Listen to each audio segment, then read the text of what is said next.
All right, good morning. What the world? Good evening, good afternoon. Dog. Ladies and gentlemen, citizens of YouTube, this is Pastor Dowell.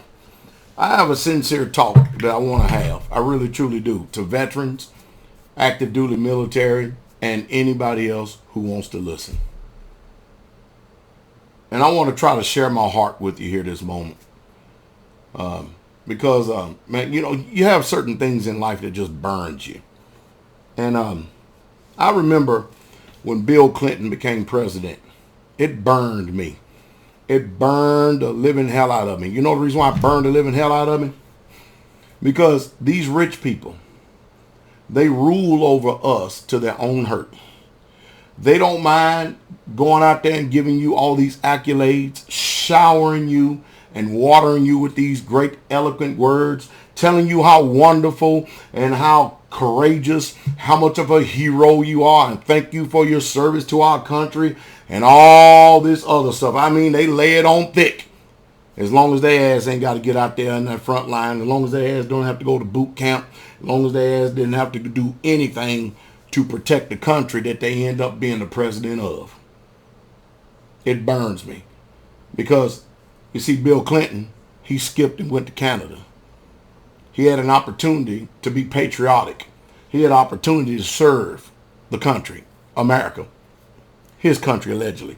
But when it came time for it, as in the words of that great Navy SEAL, Jesse Ventura, he's a chicken hawk. He was chicken when it came time for war. Then he comes back later on because there's a silver spoon in his mouth, ends up becoming president. Now he's a hawk. Well, let's forward that. That's the Democrat. Now on the Republican side, we got Donald J. Trump, another chicken hawk. Got all types of deferments. And I'm not talking about all the rest of them like Dick Cheney and a whole bunch of other people, but all different types of deferments. All of them old enough to go to Nam. Nuh-uh. Nope, nope, nope, nope, nope, nope, nope, nope, nope. Because they rich. They can buy doctors, buy everything. And they act like they're so patriotic. They act like they love America. No, they love the dollars that they're able to make off America. They love the dollars that they can make off the backs of the labor of the people of America. Because we all know that the only reason why a lot of people are rich today is because they know how to exploit the labor of the poor. They know how to manipulate the system and get a whole bunch of something for nothing. So he has bone spurs, bone spurs, bone spurs, bone spurs, yet his ass been walking on them bone spurs every single day of his life all the way up until right now. Ain't never heard another complaint about no bone spurs. Simply amazing, isn't it? In other words, they were chicken when it came time to go to war. It came time to serve their country.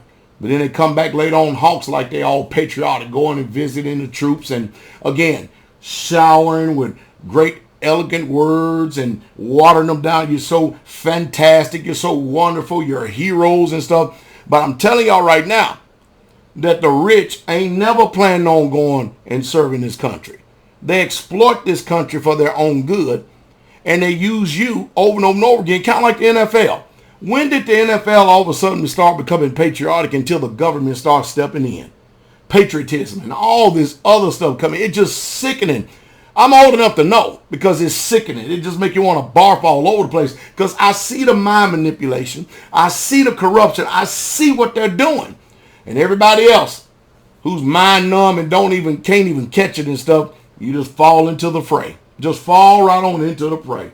And as in the words of that great Navy SEAL again, Jesse Ventura, these boogers are nothing but a bunch of chicken hawks.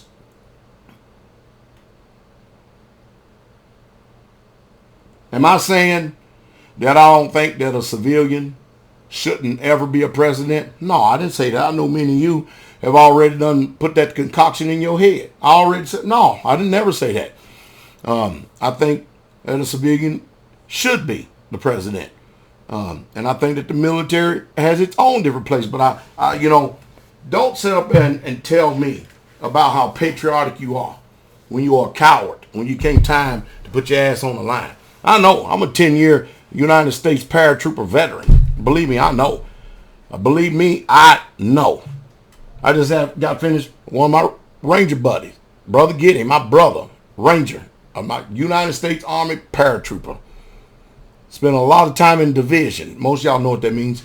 82nd Airborne Division. Purple Heart.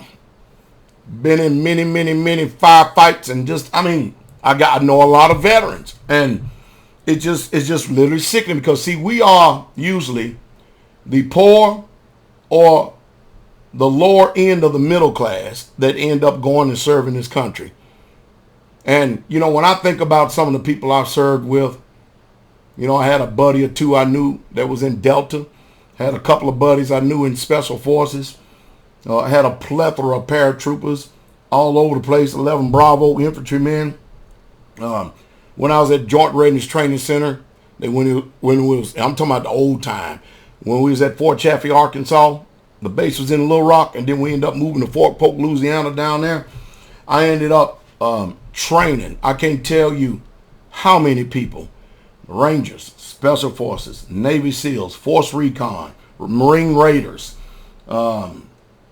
because we were tasked with the mission to get them ready to go for the next conflict that's getting ready to take place in this world. I was in Op 4. Yep, Pastor Dowell was in Op 4. JRTC, but I was in Op 4. First of the 509th. Airborne. I'm telling you. And we went through a lot of crap. I've got an extraordinary amount of time in the silk. That means jumps in the silk. And when I sit and watch the integrity of these men, how hard that they work, and I saw many people die. I saw many people, the lights go out of their eyes, and I'm telling you right now, it ain't a glorious thing either to watch it. But I tell you, when I sit back and I watch these people, and I see the hypocrisy gleaming in their eyes, that nor them or their family members plan on ever to serve. You may not have liked John McCain, but man, to sit up there and to talk about and say that you prefer people that don't get captured, man, what the hell is going on? What the hell is going on? We still got POWs right now scattered all over this damn earth, and America ain't even thinking about going to get them, but they'll go rescue some blonde chick that is over in the Congo or something like that, and tap the whole damn countryside to do it too. I tell you, man, it's just crazy. So I guess I'm saying all this right on the heels of after we just get finished with Memorial Day.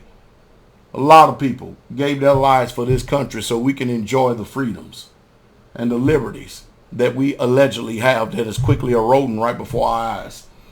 And we got to fight for them if we're going to keep them.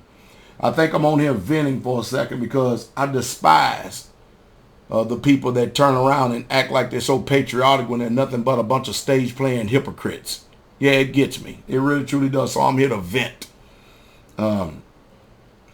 Now, I got sense enough to say that when people did good things in good areas, even though I ain't too fond of them because of their morality and their character, that's neither here nor there. I can still talk about the job that they're doing in certain areas and not hold any biases. But that's what gets me more than anything. I'm telling you, it gets me. And I think it's just sad. It's a sad reality. It's a sad state of affairs. And I'm watching how they're using the military and strategically planting them at sports events using patriotism. Just like Donald Trump did. He spun it. We got to admit it.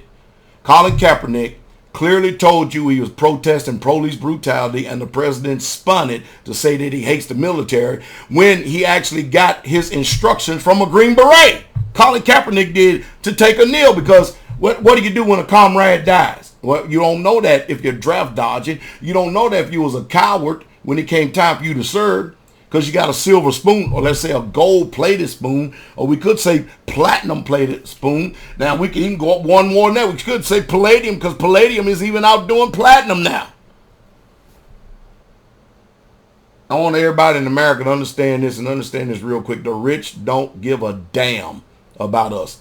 Now, get your ass out there and get killed, die, be cannon fodder, and make sure that we can breathe another day so we can raise our little pathetic children so they can rule over you too and become Congress and senators and lawmakers and everything else. And so they can get up there and grandstand at their little nice little banquets and parties and everything else while they revel in the blood of those and the tears and the sweat of those who have actually given their lives for them to be able to enjoy the privileges where they are today. It's sickening.